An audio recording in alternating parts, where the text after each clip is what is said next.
mahasiswa semuanya, kita ketemu lagi minggu ini. Kita khusus minggu ini materi perkuliahan kita adalah What is Literature? Oke, mungkin sebagian mahasiswa bingung ya, kenapa kita harus belajar juga sih sastra, padahal kita prodinya adalah prodi pendidikan bahasa Inggris, ya. Tapi ini ada sedikit ilmu pengetahuan untuk mahasiswa, semoga bermanfaat ya. Apa sih itu? What is literature? Kalau kita lihat, literature itu adalah sebuah hasil budaya di mana di dalamnya merupakan ungkapan pribadi manusia yang berupa pengalaman, pemikiran, perasaan, ide, keyakinan, dan semangat akan pengalaman yang ada, yang dia lihat maupun pengalaman pribadi dia. Makanya dia ungkapkannya dalam sebuah karya sastra. Jadi karya sastra itu berupa imajinasi. Jadi kalau kita berpikir, ini nggak mungkin loh. Tapi mungkin saja mungkin saja bisa terjadi di dalam karya sastra karena di dalamnya ada imajinasi. Dan karya sastra itu juga merupakan sebuah kreativitas dalam menulis. Jadi inti pokok dalam karya sastra itu adalah imajinasi dan merupakan hasil kreativitas. Kita juga berpikir bahwa karya sastra itu adalah tentang kehidupan. Kenapa tentang kehidupan? Dia adalah merupakan cerminan dari fenomena yang terjadi dalam kehidupan kita. Kalau misalnya dalam masa penjajahan, tentu karya sastra tersebut bercengkum dalam penjajahan. Bagaimana sih penderitaan manusia ketika dijajah, bagaimana kekejaman penjajahan dan segala macamnya. Karena karya sastra itu adalah cerminan dari kehidupan, fenomena yang terjadi. Kalau misalnya sekarang itu adalah zamannya game, mungkin saja karya sastranya juga berhubungan tentang game. Oke? Jika pernah kita melihat seseorang berkata tidak, tapi kalau kita lihat dari ekspresinya, dari tatapan matanya, dia mengatakan iya.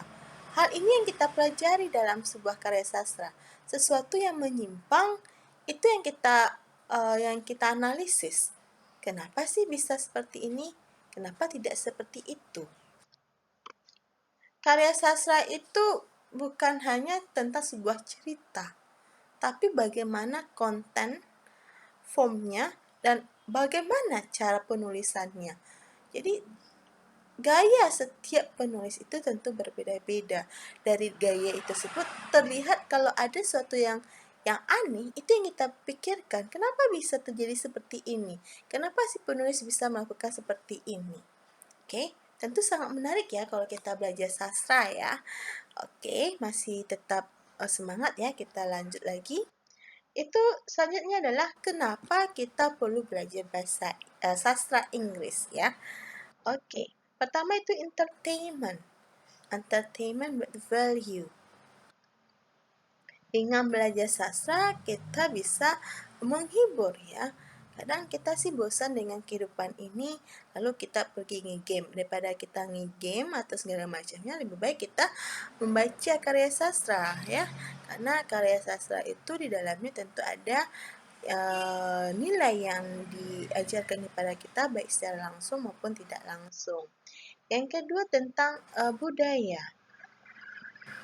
Kita dengan membaca sebuah cerita, kita tentu akan paham bagaimana sih budaya sebuah negara. Kita belum pernah pergi ke sana ya. Kalau misalnya kita sudah membaca karya sastra, misalnya tentang negara Inggris, tentu kita akan memahami bagaimana sih seluk-beluk budaya di sana dan bagaimana sih interaksi antara warga-warga di Inggris.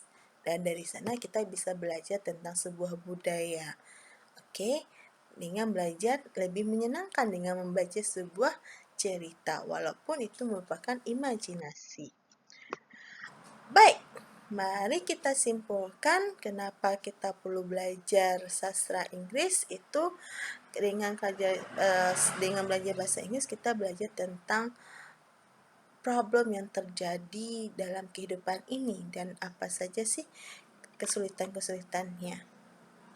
Bagaimana problem itu terjadi dan bagaimana solusinya dan bagaimana hubungan kita tentang human being.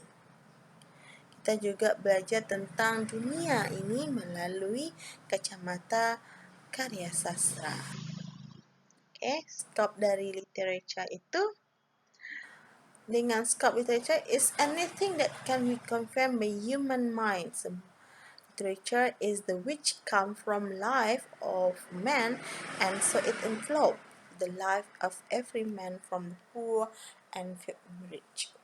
Dengan belajar sastra kita bisa memahami tentang seluk-beluk kehidupan ini. Tidak hanya dari orang miskin aja sampai orang kaya kita juga bisa belajar ya.